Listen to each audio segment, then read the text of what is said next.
Hello, everyone. Welcome to the Daily Psychology. I am your host, Brian Kumar. Today, I am honored to announce our guest speaker.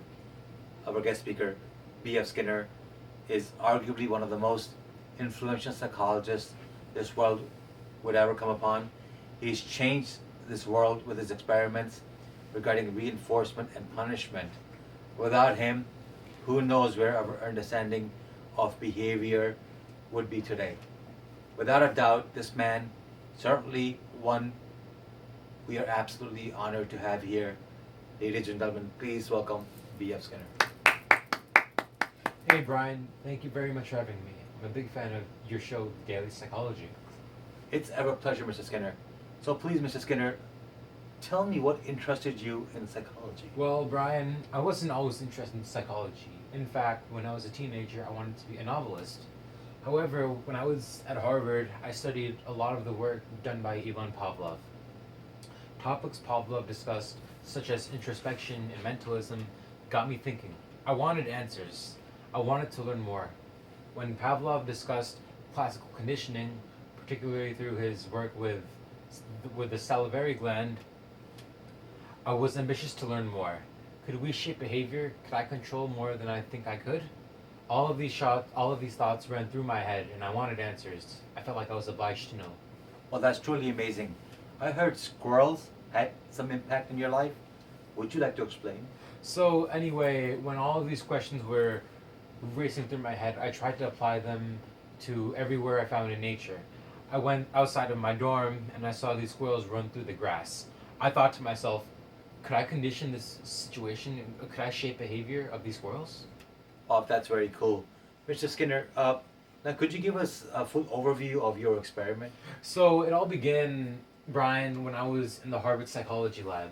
I saw materials such as chisels, nails, and nuts floating around in the lab, and I decided to make boxes with whatever I could find.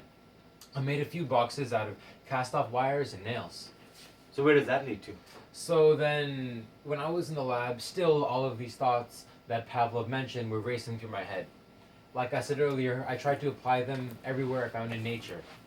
A few months down the road, in June, one of my someone who lived in my apartment moved out, and he gave me rats.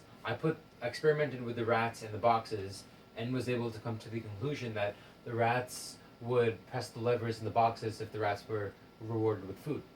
Very interesting. Please elaborate. So once I grasped the concept of these rats pressing levers in return for food, I began to alter and remove the rates at which the food occurred. I think out of everything I've done, this is the most crucial. So I through this experiment was able to come up with a fixed ratio schedule. This means for every 3, 5, 7, 11, you name it times the rat has pressed the lever, the food will come out.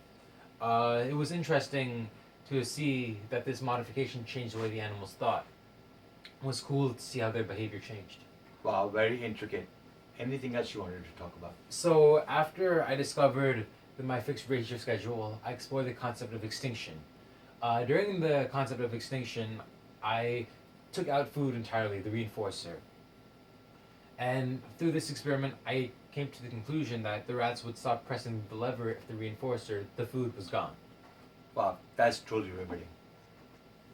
So then, anyway, expanding on my experiment, I was able to magnify my experiment data by using statistics and to plot what I found. I was able to put my information on bar graphs with bell curves. It was cool to see how the blend of statistics and psychology applied to my experiment. Nice. Anything else you wanted to add on? Well, yep, I didn't stop there. I began rewarding the rats with variable schedules of reinforcement, intermittent rewards. So anyway, through this, I found that the rats would continue to press the levers until they saw food. This was very weird for me to interpret because it kind of went against everything I previously discovered. It kind of contrasted my intuition. After more and more thinking, I finally found that intermittent behavior was the hardest to eradicate, and these rats would keep on pressing the levers. I didn't know how to stop it. That's truly fascinating. Makes perfect sense. Anything else? Yeah, Brian, my experiment led me to expand more on operant conditioning. For those of you who don't know, operant conditioning is action based on consequence. Action could be positive or it could be negative. This led me to discover that the rats would react positively to my lever if the rats were rewarded with food. Bob, Mr. Skinner, uh, words can't even begin to articulate the brilliance of that discovery. Now, Mr. Skinner, can you tell us a little bit more about your impact in the field of psychology? Yeah, sure. So, to begin with, my behavioral methodology concepts have been applied in asylums and mental hospitals. Additionally, a lot of my work has been used helping patients currently in physical therapy, and many clinicians have used my techniques to help out with to help out with anxiety and behavioral treatments. I'm sorry. Bob, very interesting. Do you have any people or experiments in particular that you want to share? Well, a person who, in particular, uses my theories is Brian Porter. Brian's applied some of my concepts to traffic in helping the problem with traffic. He's used my concepts to help educate regarding red lights, aggressive driving, and more. Furthermore, not just Brian, but my ideas. Whenever my ideas are used, the term is to Skinnerize. So Mr. Skinner, first of all, let me tell you, it's been an absolute pleasure having you over Daily Psychology. Not only have you stimulated my interest in psychology, you've inspired me. I learned a lot, and you're truly a brilliant man. Well, thank you, Brian, very much. I'm glad you enjoyed my presentation. And lastly, for you, Brian, and for those in the audience, I just want to say that psychology can be applied everywhere in life. I've used my techniques to understand why men buy on margin and why humans are so compulsive.